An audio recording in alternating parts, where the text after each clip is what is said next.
Very warm good evening to one and all present here. Thank you for joining today's session on planning of taxation and planning and taxation of salary income. As you're all aware, the All India Taxpayer Association is one of the premium bodies where we organize programs for the benefit of the taxpayers. We make submissions, we help report any grievances or challenges faced by the taxpayers and the other stakeholders.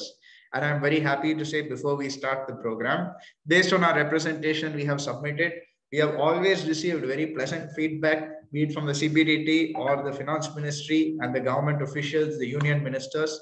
And needless to say, yesterday the Form 10A and other filing of certain important forms was given an extension for.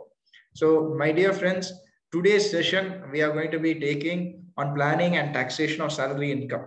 Obviously, being a very important chapter in our tax planning, or what we can say is in the Indian tax structure.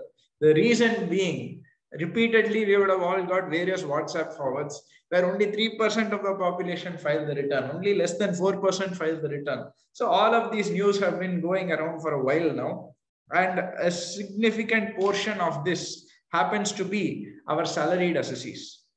So therefore, it is not unfair to say that the salaried assessees are the backbone of the Indian economy.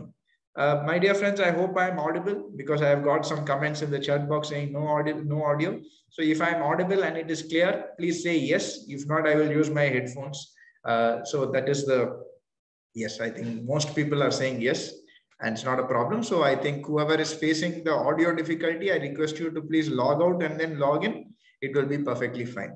So as I was saying, it's not unfair to say that our salaried assessees are the clear taxpayers and are the backbone of our entire economy, my dear friends. And repeatedly, the discussion that you will always hear, any salaried person will say, sir, I have not given any benefit. I have not given any tax structuring opportunities. Business people have it, but tax people don't have it. Salaried people don't have it.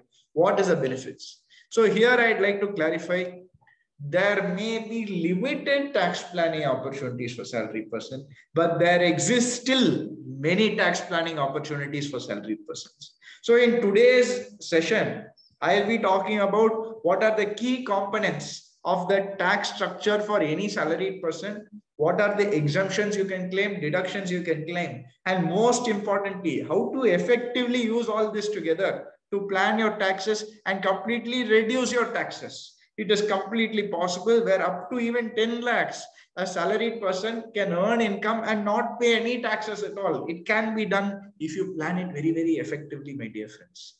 So in today's session, I'll be taking through all of this with the practical examples as well. So first of all, before we start, we all commonly know there are 5 heads of income. Income from your salaries, income from house property, profits from any business or profession you have, capital gains, and other sources. So these are the 5 heads of income. And we are now starting with what we can call the first head of income, the salary. Before we go a little bit into detail, I wanted to ask a few questions to the audience and maybe see what is your view. Let us assume I am working with a leading IT company, maybe a Cognizant or a Ford Business Service Center. Like this, I'm working with a very leading IT company. And I'm getting paid by that company. Here, what type of income is it? Which head will it come? Will it come under salary, house property, business, or capital gains, or other sources? As rightly pointed out by many people in the chat box, this is going to be in the nature of salary income. There's no doubt about that. Now let me take a second example.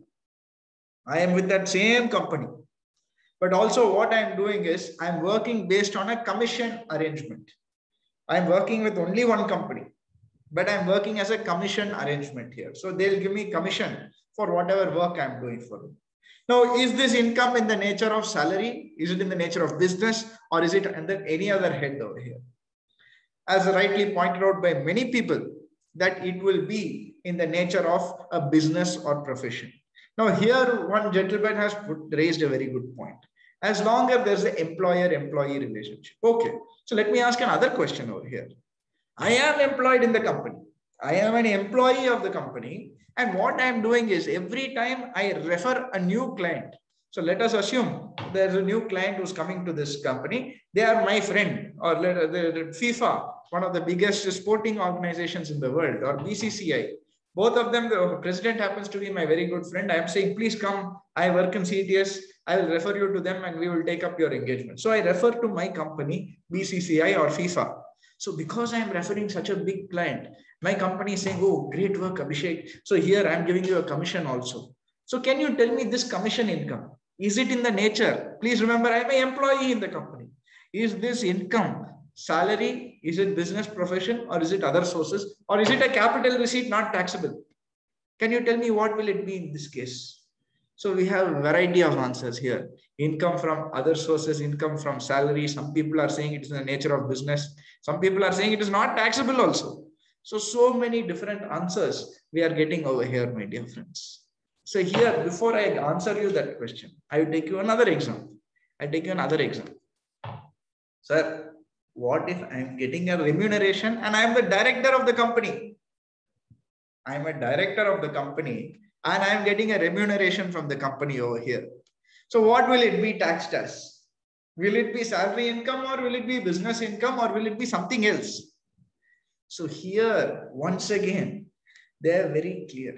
Where there is a distinction between the company and somebody else. As a director, I have a fiduciary responsibility to the company, but I am not an employee of the company. So therefore, the salary or remuneration paid to a director will be known as business income and not salary income.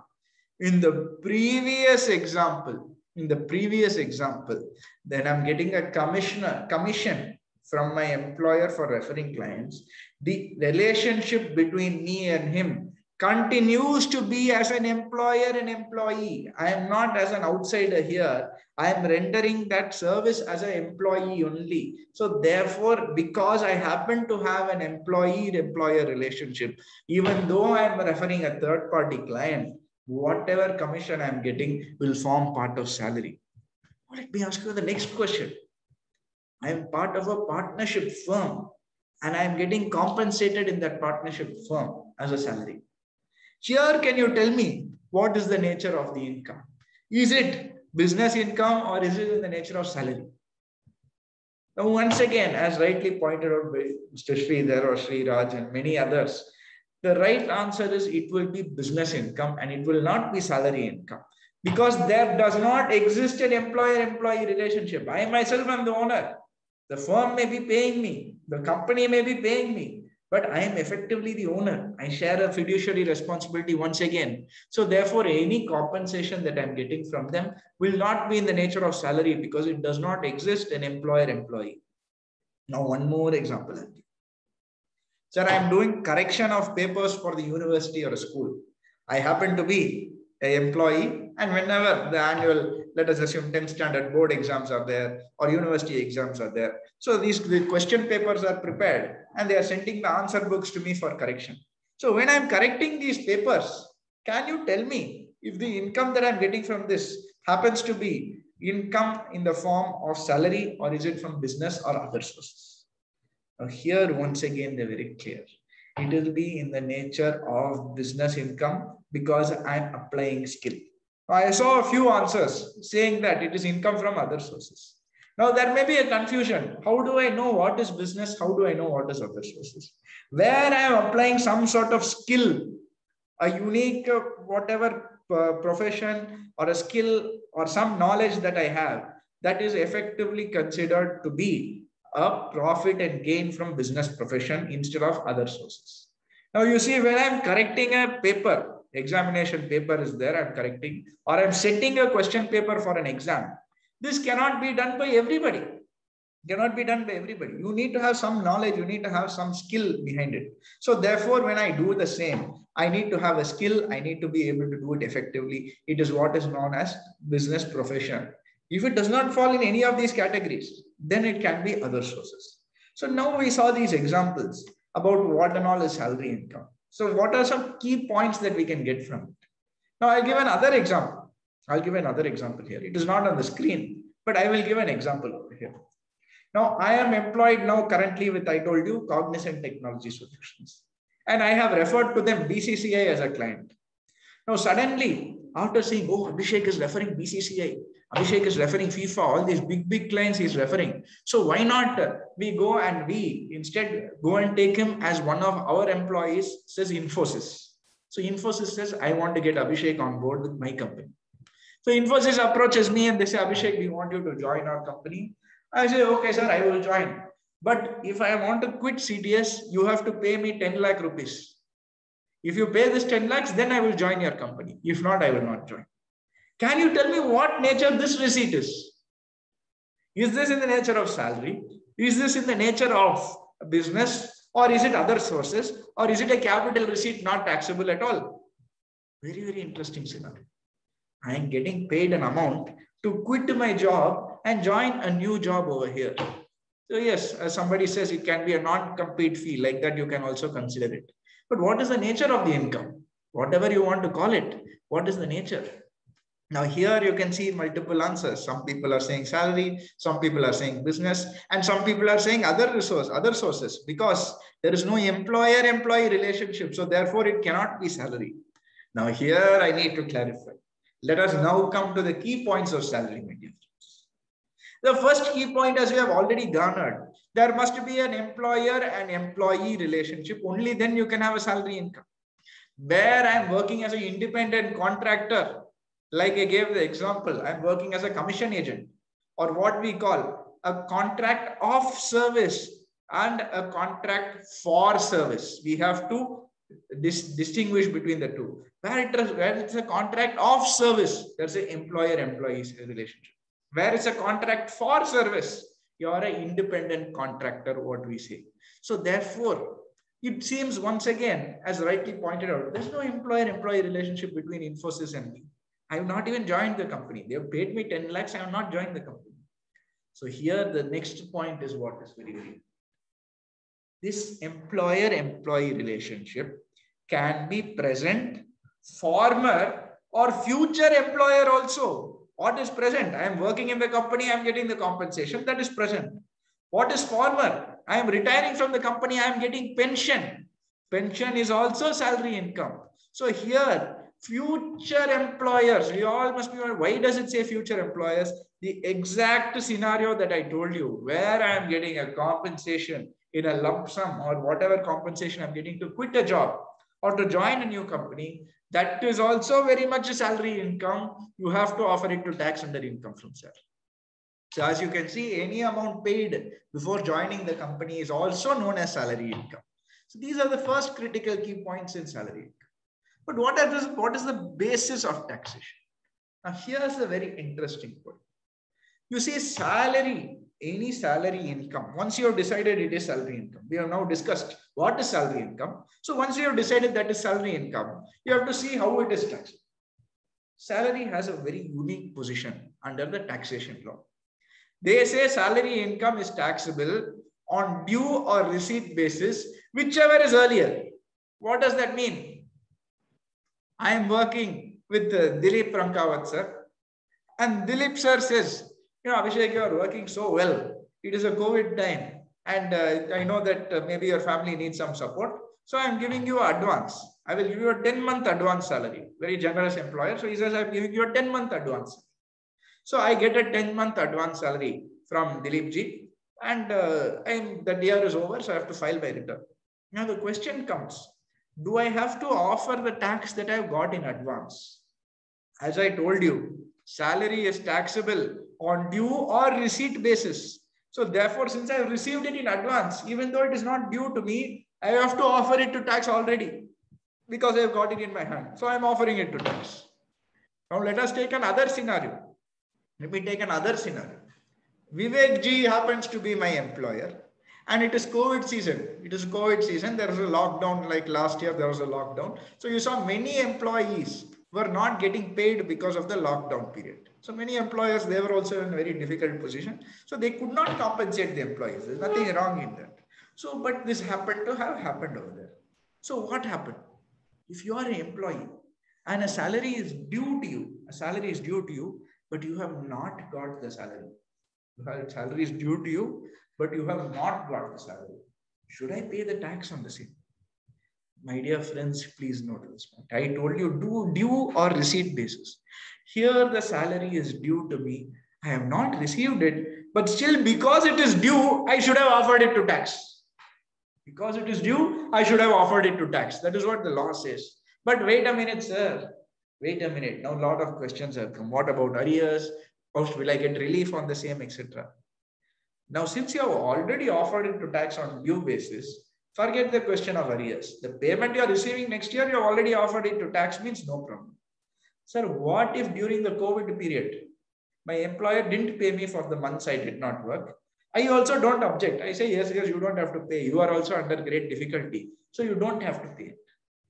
Now, here is what we call surrender of a salary. It is called a surrender of a salary.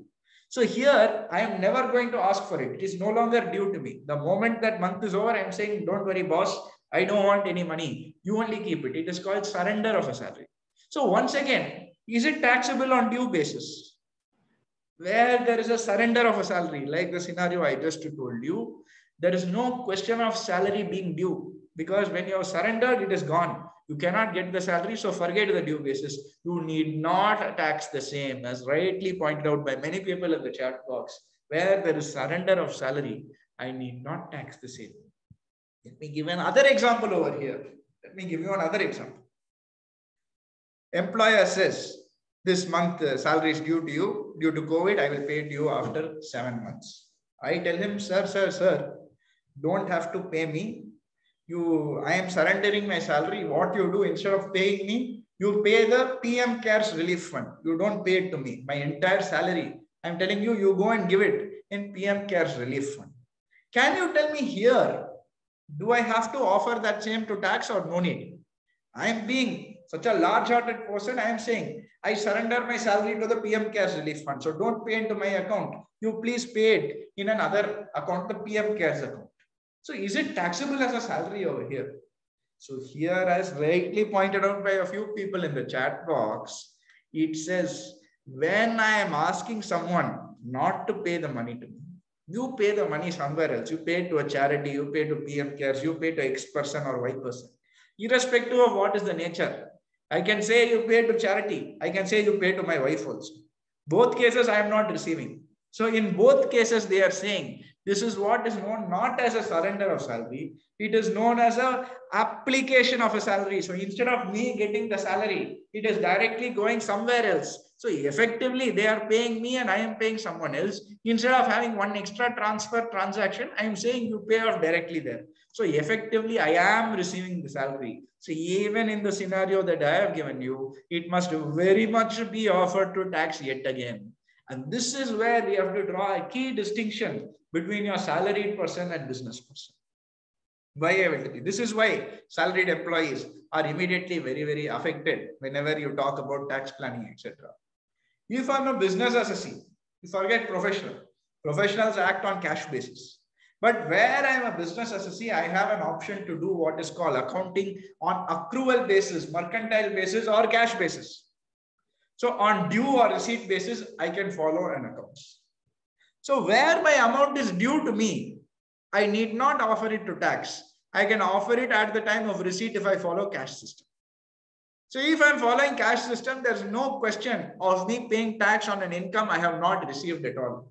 Whereas salaried persons don't have that option. This due or receipt, my dear friends, is not optional at all. It is mandatory for salaried persons. So you must mandatorily follow this law. Whereas for business person, you decide what you want. Act is very, very generous. You are a business person, you take accrual or cash, whatever you want. So therefore, that is the key distinction between the two, where salaried employees have to suffer by act of the law itself, whereas business people are rewarded for it. So now let us come to the critical components of salary, because salary has various components and the components of the same we need to understand. We can split these components maybe into 3 parts for easier understanding. What you get during employment, what you get at the time of resignation, and what you get after retirement. So these are the key components of the salary and what we call basic, DA, allowances, deductions, and exemptions, my dear friends. What money you are getting, you can say basic plus DA, etc. But the cream of your entire tax planning in your salary, lies with what is known as your exemptions. This brings me to a very, very important point, which talks about your salary structuring. There was a new wage bill from which was proposed by the government this year, and the wage bill happened to bring on record. They wanted to bring on record. It is considered to be postponed for the moment. But the wage bill was supposed to bring on effect 50% of your entire salary has to be basic. Balance 50% only tax. Many companies, what they do today, they say basic is 8%, balance 92% is your flexi wages or your flexi salary. So you can structure however you want. For 92% of whatever salary you're getting, you can put exemptions, reimbursement, allowances, whatever you want, you can. So significantly salary persons plan through their allowances, my dear friends. So what are the critical allowances which are used by a normal salaried employee? How you can take the benefit of this? The first most commonly used allowance is the house rent allowance. Now, house rent allowance is meant for any rent that you are paying.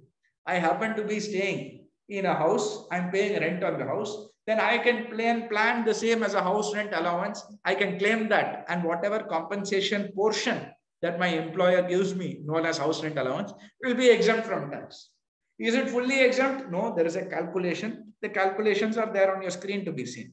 It's more of an arithmetical thing. But if it falls within this calculation, up to that portion, it is extinct. So allowance received versus rent paid minus 10% of your salary or 50% of your salary. Whichever is lower, that will be the criteria for allowance. Okay, straightforward. What about leave travel allowance? And why I am telling you all these exemptions and allowances?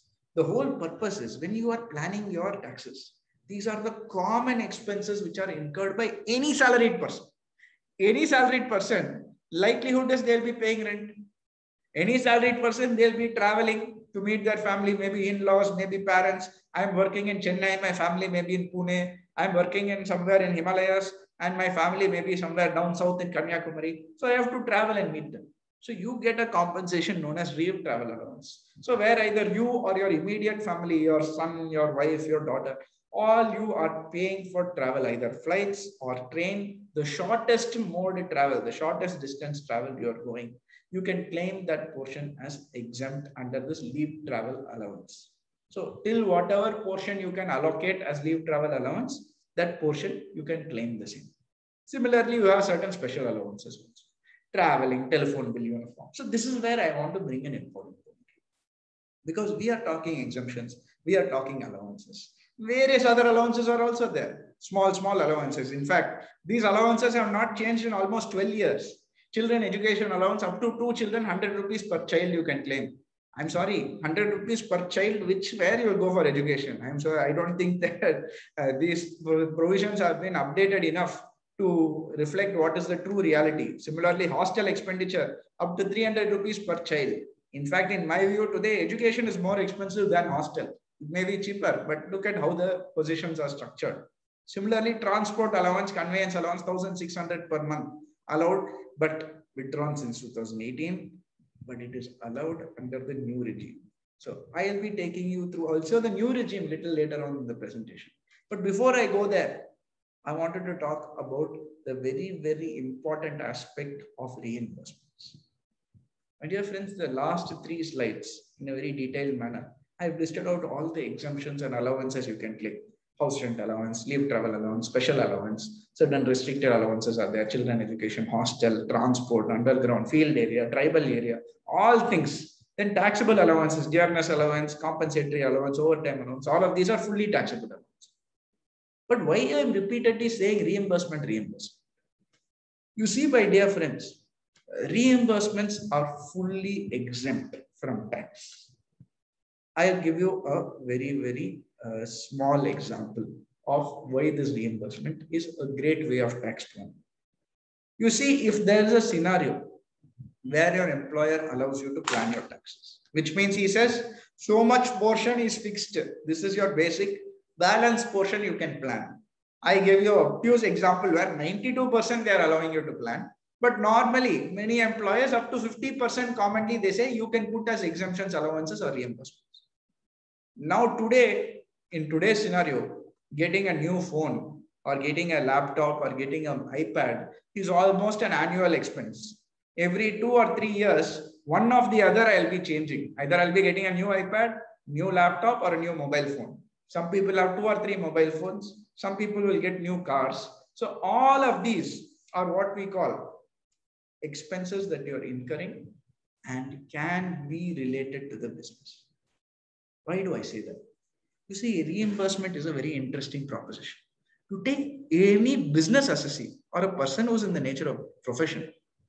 Now, today I can buy a car and I can say it is for my business and I can claim depreciation on the same and reduce my profits. I may be having real profits, but because I purchased the car, I can claim depreciation on it and I can lower my profits.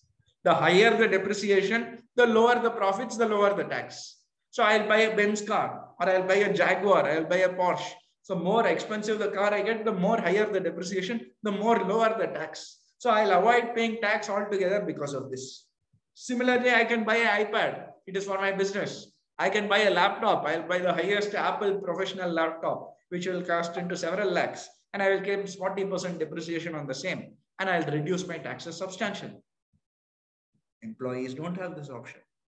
But you have reimbursements. When you are talking about reimbursements, you have to plan with your employer saying so much portion of my salary has to be considered to be reimbursement. So let us assume I get a laptop reimbursement. When I select laptop reimbursement, as long as the bill paid for my laptop purchased happens to be in my name, I can claim the same as a laptop reimbursement, my dear friends, and I can completely exempt that amount. But what will happen in this process, please note? That technically means wherever you're asking for reimbursement, it can be a laptop, it can be an iPad or mobile, whichever you choose. It can even be a car. It can even be a car which will normally be given by your employer. So in these scenarios, the point is technically this laptop, mobile, iPad, even though you are making the payment for the same, it is as if the business is the owner of it, not you. The company that you are working for, that happens to be the owner of the laptop, the iPad, or the car. So they'll have a timeline. You should work at least for so many years. Then only you can take it back. So we will sell it back to you at a 0 rate. If you are there for 5 years, if you are there for 3 years, you can get it at a discounted rate of 10%. So all these kind of conditions, they may put it. You may have found at certain government offices or public sector units, after you work for a certain number of years, they will provide you the car, but they will say after 5 years, you can buy the car at the depreciation rate. So all of these are examples of what is known as tax planning using reimbursements.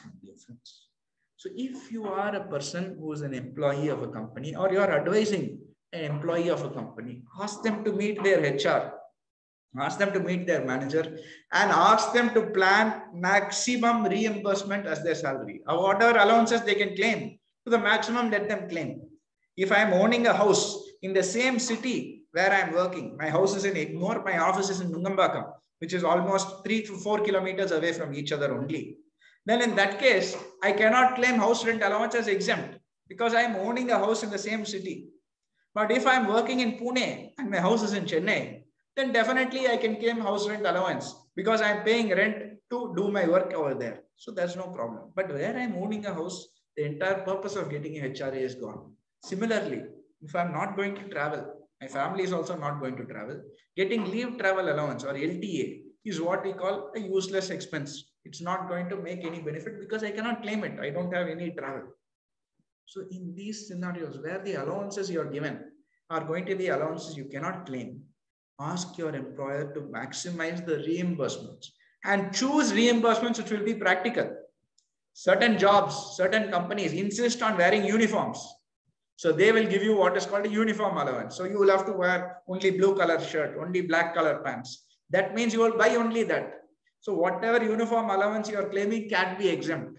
Similarly, uniform washing allowance is there. That also can be exempt. Similar various allowances which are relevant to you, ask them to plan the same.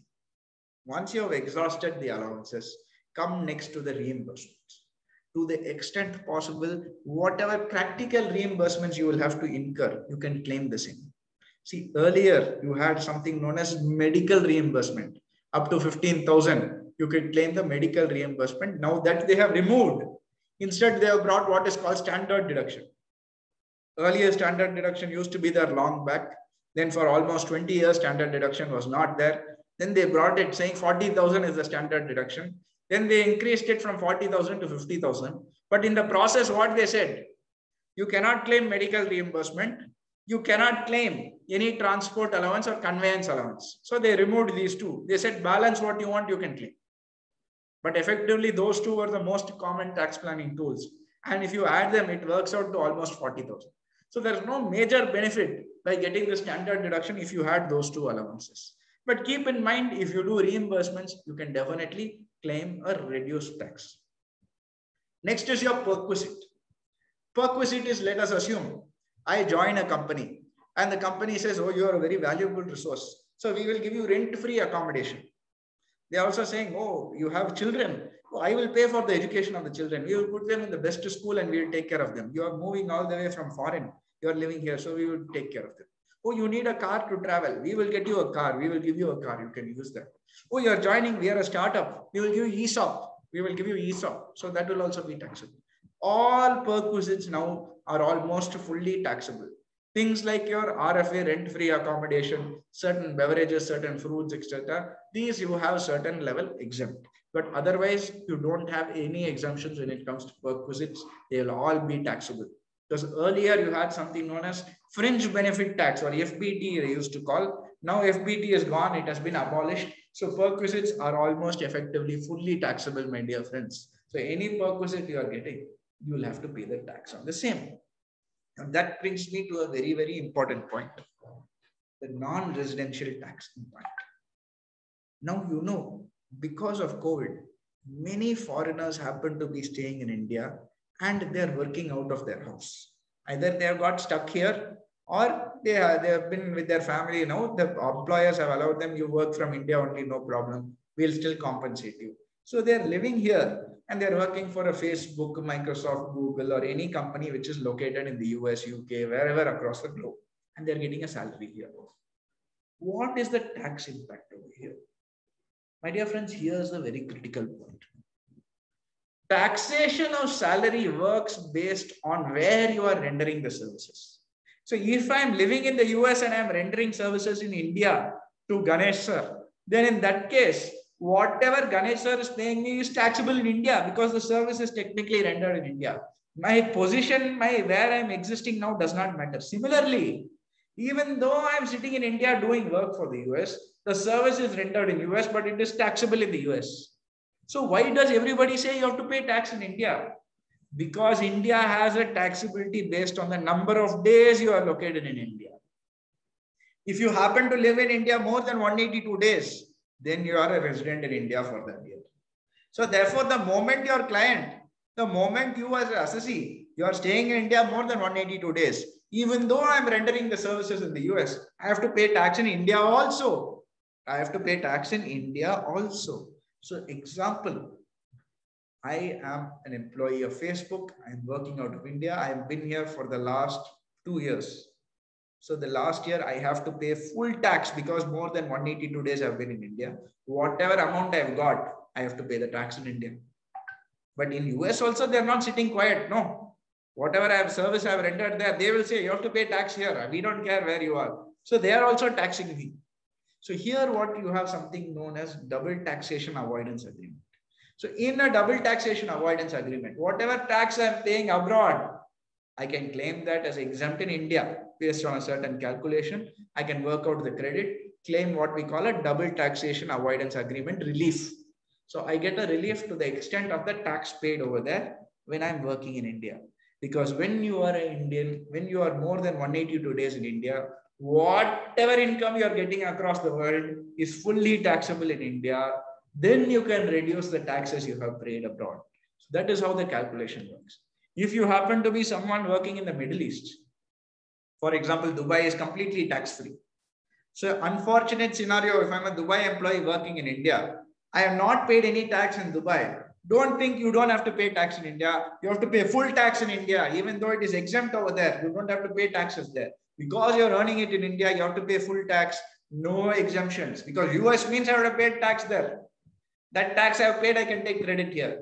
But when I'm working for Middle East, I'm getting paid in the Middle East. I'm getting taxed in India. I should not have paid. I need not have paid tax there. But they are saying because you are a resident in India, you have to pay the tax here. That's the very, very critical point of taxation when it comes to non-resident here. And a lot of people, in fact, we advise so many non-resident people, whether they're living in the US or India, but this year we have found almost around 200 to 250 of our clients who normally work abroad are still in India. They're still, even today, even after things have opened up, they are still in India. They're earning their salary in India. So planning their non-resident tax has been a huge challenge for us, and we have been able to do it. But this is definitely a huge consideration that's going to impact all of you or your relatives or your clients now. So plan for your non-resident taxes very, very effectively. The next, of course, is deductions. This is not ATC Chapter 6A deductions, but inside the head of salary itself, you have certain deductions. Entertainment allowance, professional taxes paid, and of course, standard deduction. Entertainment allowance normally given to government employees. It has a cap of rupees 5,000. Up to that much they can claim as deduct. Whatever income you are getting from salary minus that 5,000. Similarly, professional tax paid. In Tamil Nadu, the maximum amount is 2,500. So that much will be deducted from your salary. And standard deduction, as I told you earlier, it was 40,000. Last year onwards, they have made it 50,000. This year also, it continues at 50,000. So these are the common deductions that you can claim when you are having any income from salary. So as I told you, the fundamental difference between a salary person and business person happens to be how you structure the taxes. And of course, the accrual and cash basis system where the business person stands to gain. So if you want to be on par with them, if you want to compete with the business people when it comes to taxes, you need to effectively plan your allowances and your reimbursements. Don't come at the end of the year and say that I have to plan my taxes, but you have to do it much earlier on when you are planning for the entire year itself. Now that brings me to a very, very important point, is your deductions. It comes your deductions under ATC, ATD, and other Chapter 6A deductions. You see, the first one is any PF. You'll be getting a provident fund that is being deducted. That will come under your ATC. But you have a limit up to 1,50,000 when it comes to your ATC. So a lot of questions come, what I should put the money in. Some people say LIC. Some people say you put it in ELSS of your mutual funds. Some other people say public provident fund. Generally, we advise going to a public provident fund. So why we say public provident fund? It is what we call an exempt scheme. Your PPF is known as exempt. EEE. What is this EEE? When I am investing the money in PPF, I get the exemption of up to rupees 1,50,000. When I'm getting interest on that PPF that I've already invested, that interest is also exempt. Then finally, when I'm withdrawing the money out of the PPF, that amount is also completely exempt. So this is known as exempt. And there are not many exempt schemes in India, unfortunately. We will take the sovereign gold bond, for example. There was a recent sovereign gold bond launched, and in fact, there's a new series going on now also. So suppose I invest in that sovereign gold bond. Then whatever I'm investing is not exempt. I can't claim a deduction. Whatever interest I'm getting is taxable. But finally, on maturity, when I'm selling it or when I'm redeeming it, the capital gains is completely exempt on the STB. So this is still taxable exempt. You take maybe a ELSS. ELSS is your equity linked saving scheme where I'm putting in a mutual fund. Here, when I'm investing it, I'm getting an ATC deduction, so it is exempt. Then if I'm getting any dividends out of the same, that is fully taxable now. There's no exemption. Similarly, on maturity of the same, when I'm redeeming that ELSS, it is fully taxable as a capital gains. It's exempt up to 1 lakh. Beyond that, it is taxable. So therefore, it is exempt to taxable. You will hardly find any scheme which is exempt. So therefore, the PPF is one of the most preferred investment options, and it is an excellent option, even from an investing point of view. You can see over here, for example, you can see on the screen that which is the most beneficial, commonly used investment option. If you take a provident fund, the pre-tax investment rate is on interest rate is 8.5%. But if you happen to be at the rate of 30% slab, the effective interest dwindles to almost 5.95%. Similarly, senior citizen savings scheme or a fixed deposit, All of these are taxable interest. So where you are getting 7.4 interest, it seems very attractive. But after tax, it comes to around 5.18 only. Same thing with fixed deposit, 6.5% becomes almost 4.5%. Whereas your PPF is not, is tax-free. So where I'm getting a pre-tax rate of 7.1%, the post-tax rate is also 7.1%. So that is the king right now. The PPF is the king scheme when it comes to earning your interest rates. And we are living in a world where the interest rates are constantly being reduced by the government. I think around 6 or 7 years back, the PPF rate was almost close to 9%. Nowadays reduced to almost 7.1%. Similarly, the bank rates, everything is getting reduced. So if you want to plan through a fixed income interest income scheme, the PPF still remains one of the most preferred options when it comes to your tax planning, my dear friends. Of course, here I have summarized how your various retirement benefits can be claimed. So you can claim this at the time of retirement, subject to a certain level of calculation. Your leave encashment, your gratuity is exempt up to 20 lakhs. Leave encashment can be fully exempt, but there is a way of calculation of how you have to do it. Any voluntary retirement VRS you are taking, so you are entitled to a certain level of exemption. So these are the ways you need to calculate it. And commuting pension, non-commuting pension, all of these are great tools for tax planning. But once again, as I've always advised, go to a professional before you take the decision. Once you have taken the decision, the tax planning opportunities reduce. But if you go beforehand, at least you will know how to plan the tax about the same. So now let us go on to what is the most practical tips you have to do. Your TDS. Any employer knows or any employee knows, you have what we call 2 windows. Twice in a year, they will open something known as a tax planning window for you. As I told you that the flexi scheme, etc., you are allowed to structure your salary. So twice in a year, you'll have to go submit your documents. HRA means you have to give the proof of your agreement, your house rent agreement, details of whoever is your owner, landlord. You have to give their PAN number if it is beyond a certain limit. All of these details you have to provide your employer. The employer will calculate whatever is your TDS accordingly, and then he will work it out and deduct the tax on your income accordingly. So here, whenever you're declaring, and I can tell based on experience, more than I've seen with more than 2,000 employees, I would say hardly 1,500 employees in this multinational company. Less than 500 employees actually structure their taxes.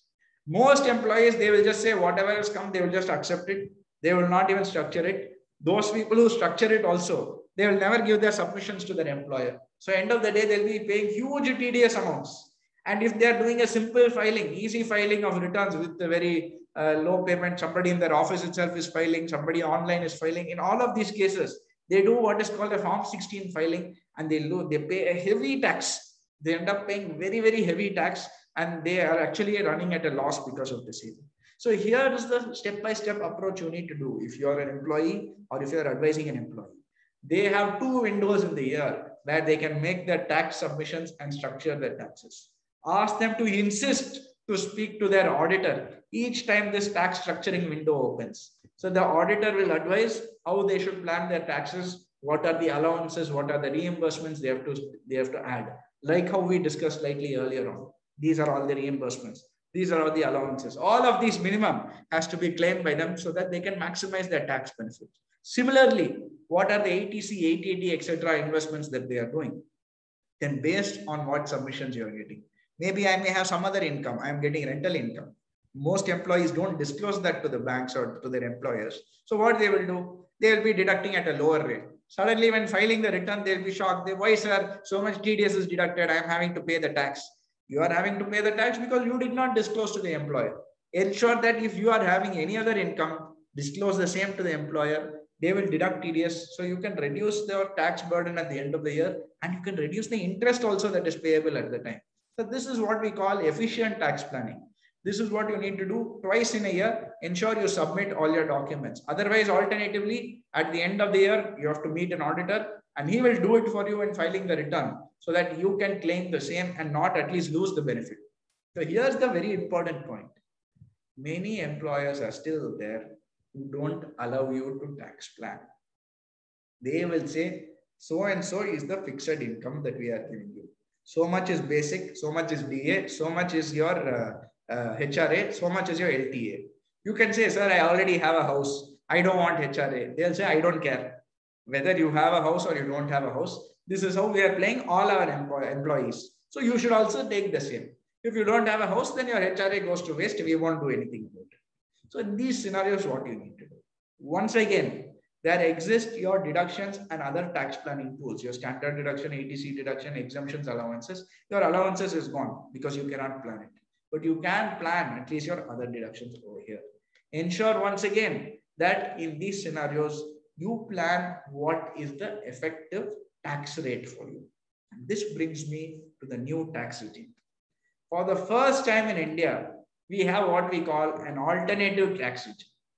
The old tax regime had a 3-slab structure, up to 250,000 exempt, 250,000 to 5 lakh taxable at the rate of 5%. Earlier it was 10, then they reduced it to 5.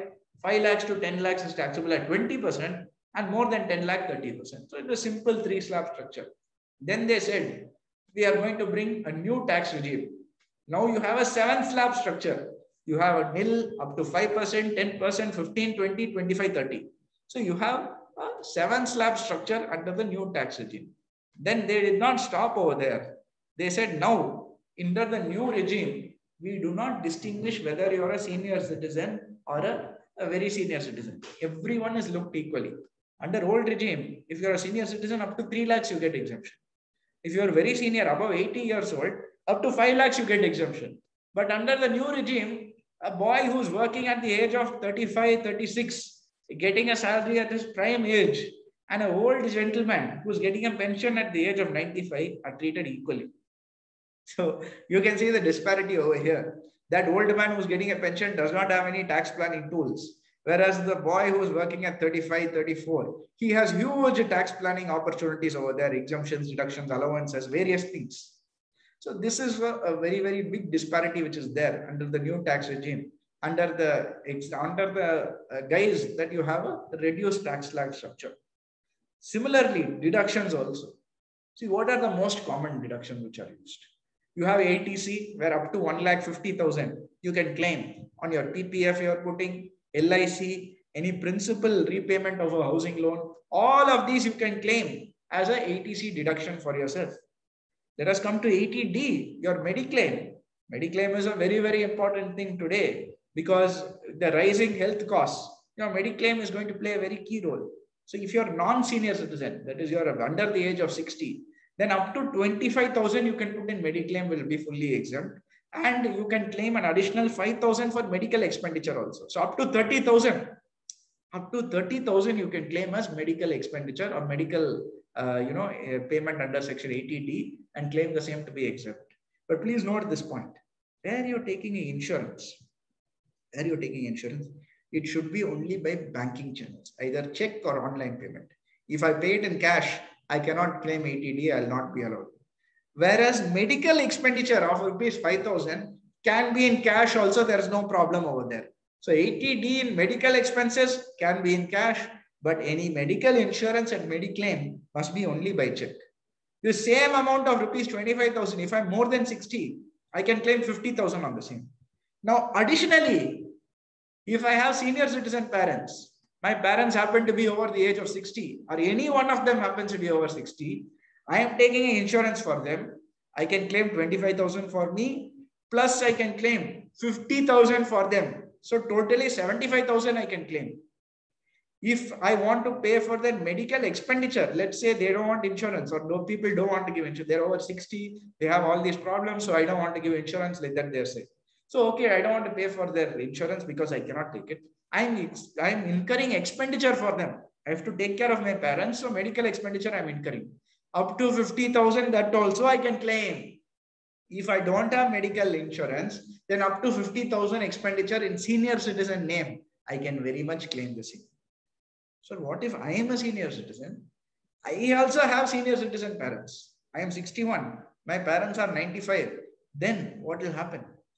I get a special limit up to 50,000.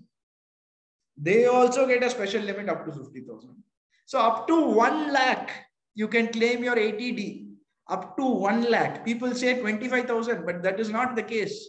Up to 1 lakh also, you can claim the 80D if you plan it properly, my dear friends. So therefore, very, very important thing of planning your Mediclaim and your investment under ATC, etc.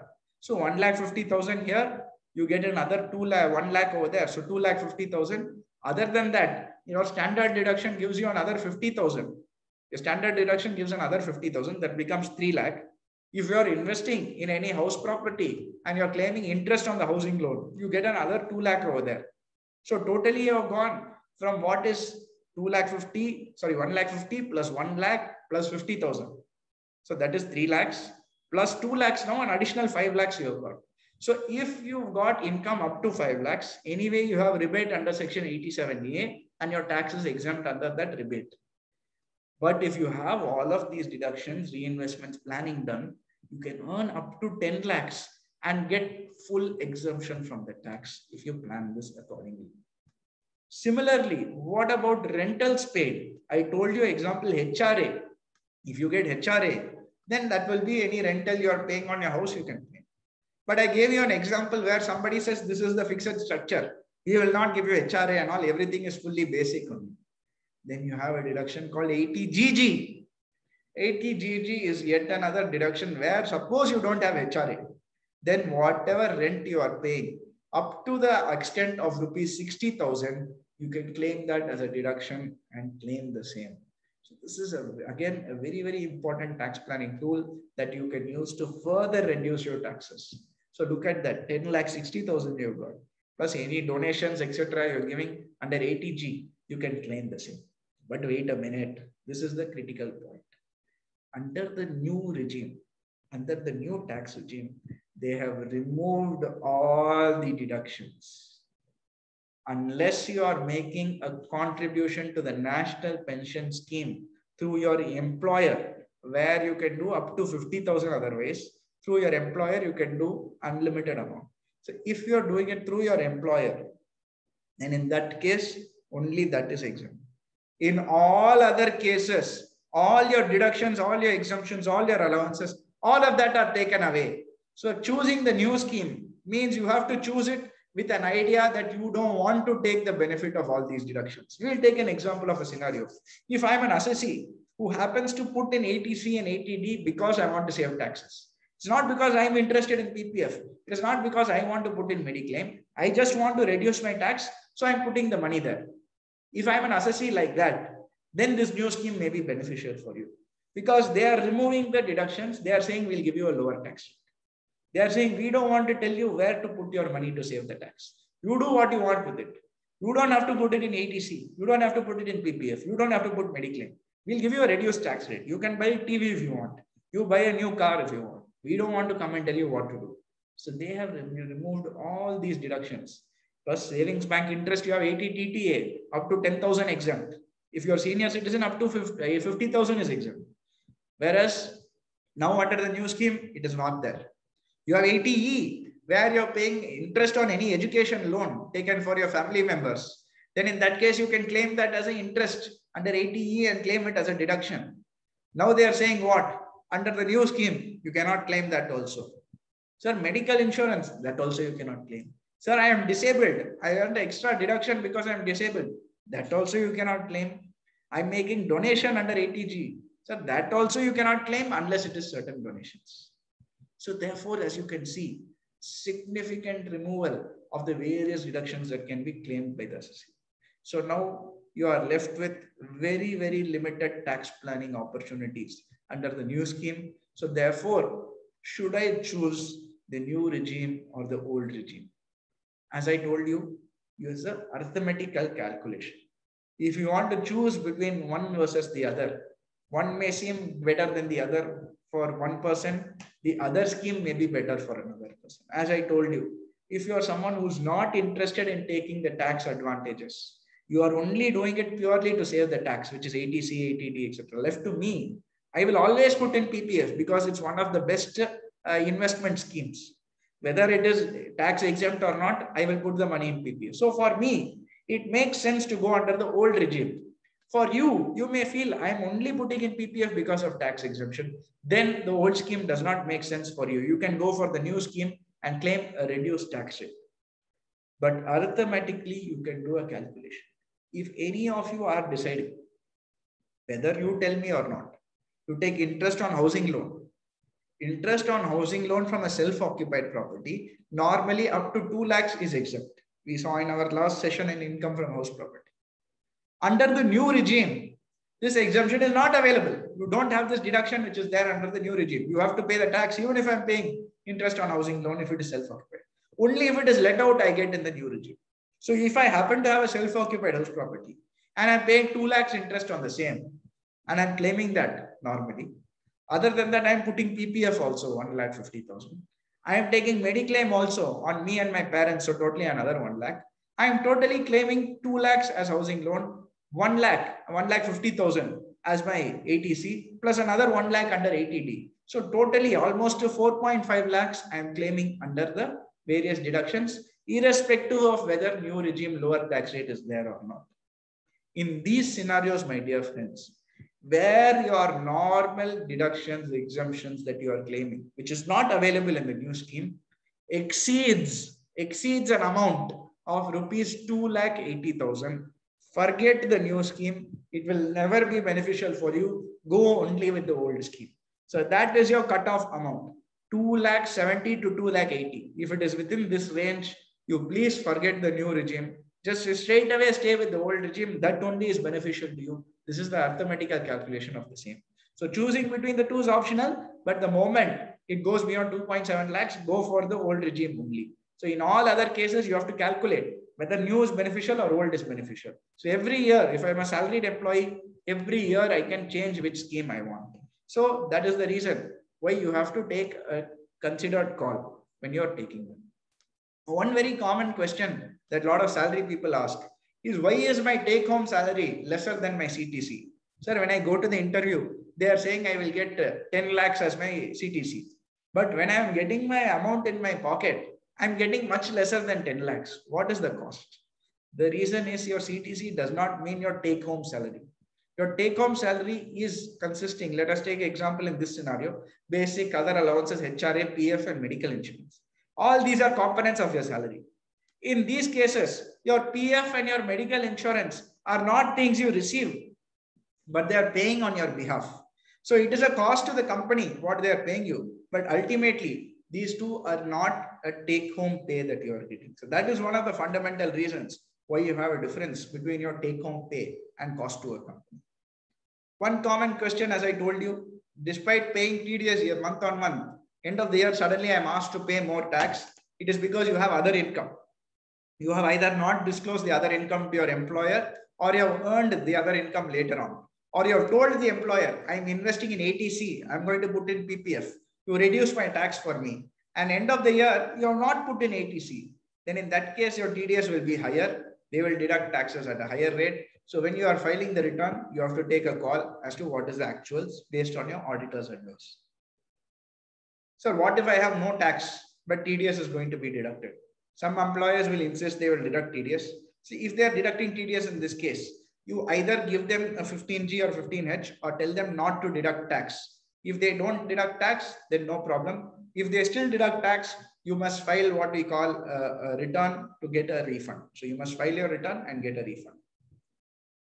What about arrears of salary? I saw a lot of questions come on this. So this is more commonly seen with government employees,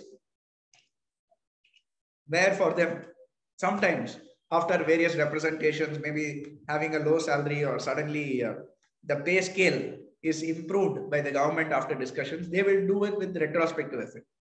For the last 5 years, we are giving a change in the salary scale. So all the employees who have worked there for so many years, they will suddenly get an increased salary after 5 years. So this is what we call marginal tax relief. The tax rates normally, every budget, it keeps on changing. But in the 5th year, I am getting the salary pertaining for the last 5 years. So therefore, you can calculate what is known as a marginal tax relief. Whatever tax I should have paid in the earlier years, that is the tax that is enough if I'm paid. So I will have to work out under section 89. There is a calculation how you do it and claim a relief of the tax, additional tax I'm having to pay today because of the change in the tax regimes over the last 5 years. So I can claim this differential amount as a relief under section 89. So ultimately that comes me to the final point. what are the important things I must do to plan your taxes? As I told you, the first thing, structure your salary by discussing with your HR, consult your auditor, and ensure at the start of every year you structure the salary. Second, if I'm given the option to either be a consultant or an employee, if I'm still getting my job protection being a consultant, it may be better to choose to be an independent contractor or consultant. Because when you get professional fees, all your expenses and all your business expenditure, you can claim and adjust it against your income. Yes, you have to prepare a profit and loss account. Yes, you may have to get it audited or you need an auditor's guidance, but it is much more beneficial for you from a tax efficient point of view. Third, claim your exemptions and deductions to the maximum. Go meet your auditor, find out which is the ideal for you. But as I told you, I gave you an example where up to 5 lakhs rupees extra I can claim as exemptions and deductions. What normal? I'm not telling you abnormal situation. I'm not saying physical disability and all. That is even further. But any normal assessee can claim up to an additional 5 lakhs amount and stay completely tax free if you plan it very well. And as I told you, avoid the new tax regime if your exemptions exceed rupees 2,70,000. So these are the broad tax planning tools when it comes to a salaried employee. And I hope this has given a lot of insights as to how you can plan. Yes, the truth is there are not many tax planning opportunities for salaried person, but the existing tax planning opportunity, if you use it correctly, you can maximize your benefits like anything. So thank you so much for a very, very patient listening. Now I will take the question and answers that have come in the chat box and discuss the same. So let me just open the first question. Sir, how to register for this course? Can you please share a link? So this was a free program, but I saw many people are asking for the PPTs. I think when the organization, the coordinators, they're trying to send the PPT, due to the large volume of the PPT, the mails were getting bounced back. So they'll be sending you a new mail to register for, to just with a link. So you can join, you can just click the link and download the PPT. So that will be being sent shortly. For those of you who have not registered your email in advance, any of the earlier programs, if you have registered, then no problem. If you have not, we will be sending you a link. You can click that link and join the same. Sir, as long as employer-employee relationship, will it be treated as salary? Yes, as long as employer-employee relationship is there, it is considered to be a salary. That doesn't matter if it is whatever nature of the income may be. Sir, remuneration paid to a director on monthly basis, I'm treating it as salary and deducting under section 192. So here, even though I said a director is paid sitting fees, it must be what we call business income. If you're a whole-time director, then maybe you can still say salary. There's nothing wrong because you are deducting tax at a higher rate. But it may be more beneficial to the director to receive it as business income. But by deducting salary, there's nothing wrong that you are doing. There's no incorrect offense over here. In fact, it will stand to gain to the director if you become a business income. Thank you, Abhishek. Your lectures are very good. Oh, thank you so much, sir. Sir, I'm 55 years old. I've taken VRS, depending on only bank interest and monthly superannuation pension income. No other income. Should I still file my return? Sir, absolutely you should file. I have to make it clear over here. Many people think because they are getting pension income, because it's a limited income, they need not file the return. Let me make it clear, not only is it beneficial for other aspects also, but filing the return is more mandatory than ever before. In fact, now, as I told, there are more expense-related criteria for filing the return of income. So now they said any electricity bill of more than 1 lakh, you have to file the income.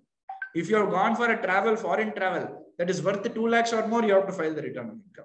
So therefore, there are more avenues now where you have to file the return. So if you don't file the return, even though you're getting only bank interest and superannuation pension, you have to very much file the return of income, sir.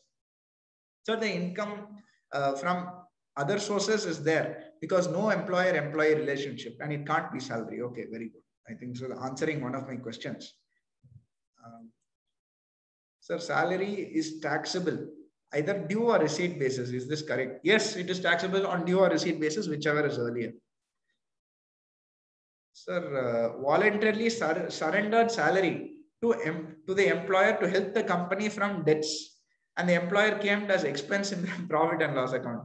Avinash sir, to be clear, when you are claiming it as an expense in your profit and loss account, that means they have paid the salary. So you surrendering may benefit your employer, but you have to pay tax on due basis because they have claimed the same.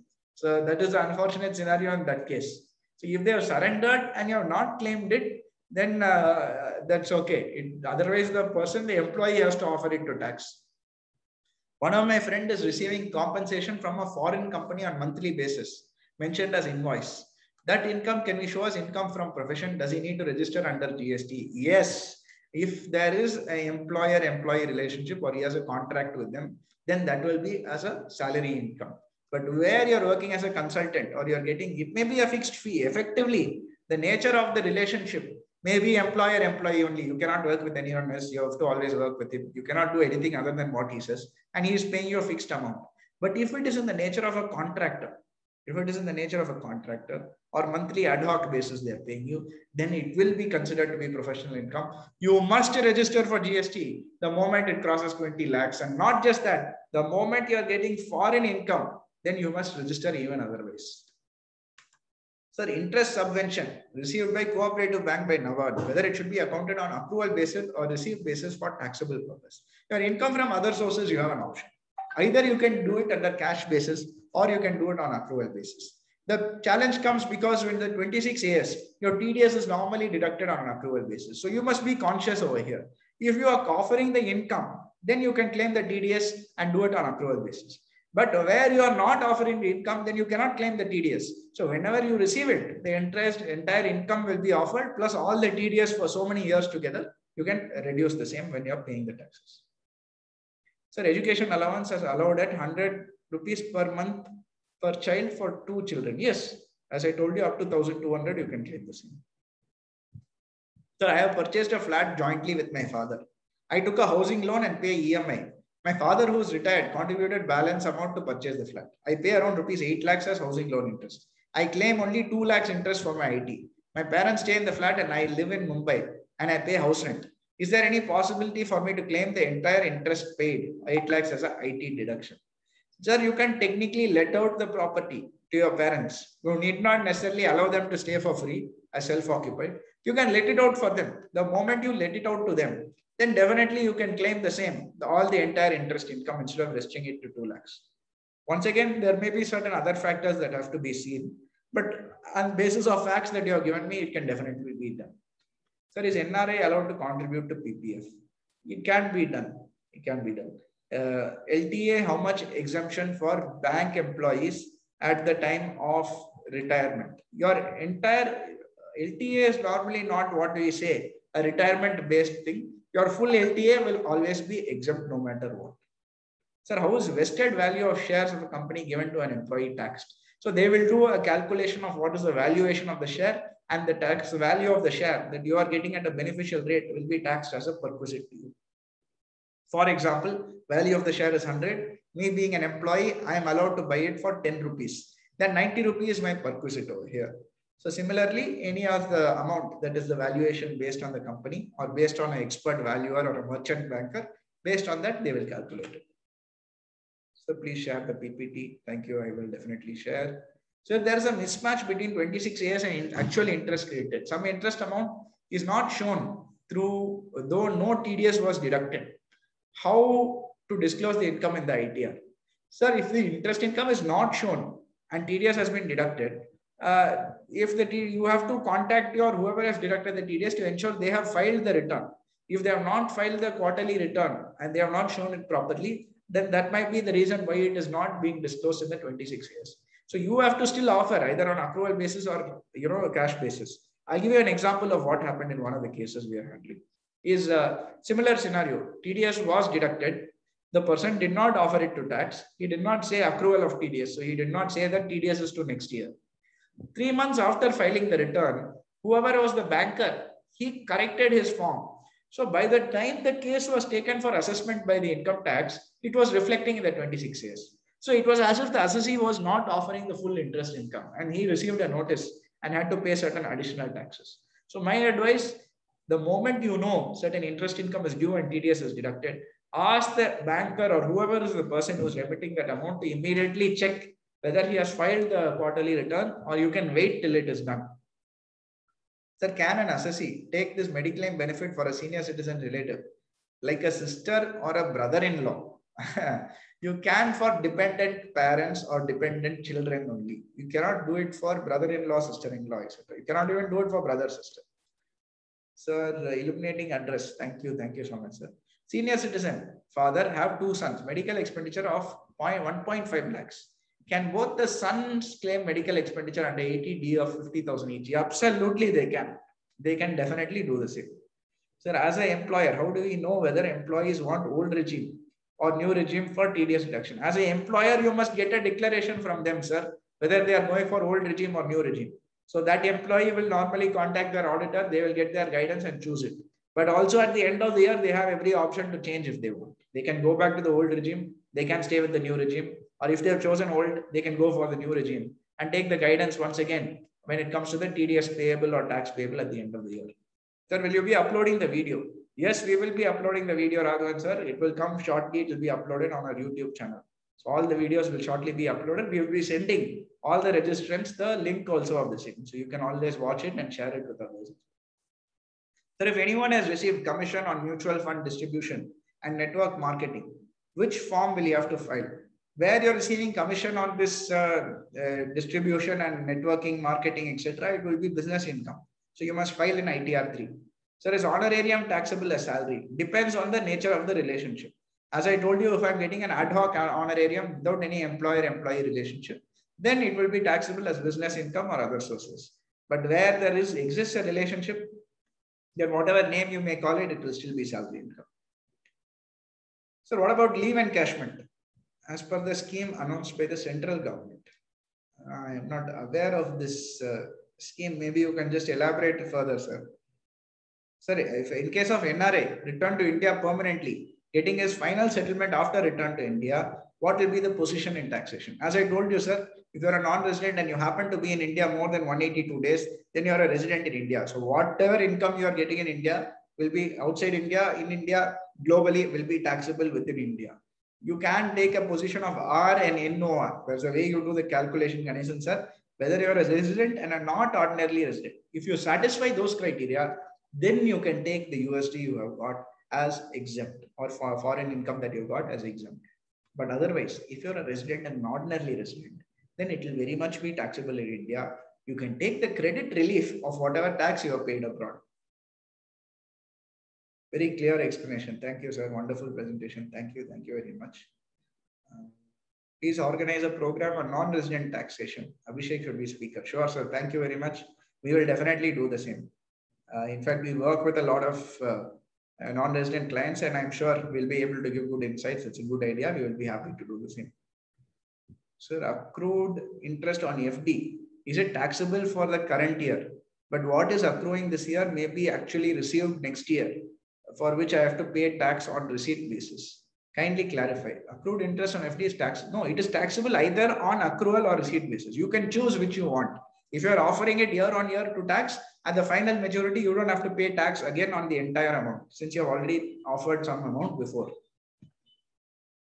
Sir, LTA can be claimed only in 2 years in a block of 4 years. Yes, you are right. You cannot claim it every year. You can only claim it 2 years in a block of 4 years. And that block will be a calendar year. It should be announced in advance. So you have to plan the same accordingly. So if a company used a car to employ his wife at a concessional rate, should it be taxable in the hands of the employee? Definitely it will be taxable, sir. Whoever name they are giving, the relationship still subsists of employer-employee. So because of that only the car is coming, it will be taxable. So medical expenses incurred by an assessee, a senior citizen, allowed to what limit? Sir, I told you this. A senior citizen individually up to 50,000. If they have senior citizen parents, an additional 50,000. So can you please share this and organize a session on NRA? Definitely, Veni ma'am, we will do the same. We will definitely plan this. So I think with this, we have covered all the questions. So thank you very much for a very, very patient listening. Thoroughly enjoyed the interaction. Thank you for a patient listening. I'll definitely be sharing for the people who are repeatedly asking the PPT and the videos. We will be sharing the same, and definitely it will be uploaded for the benefit of all. So thank you very much. I hope you had a good program. stay home, stay safe, take care, and please do join for our future programs also. So thank you very much.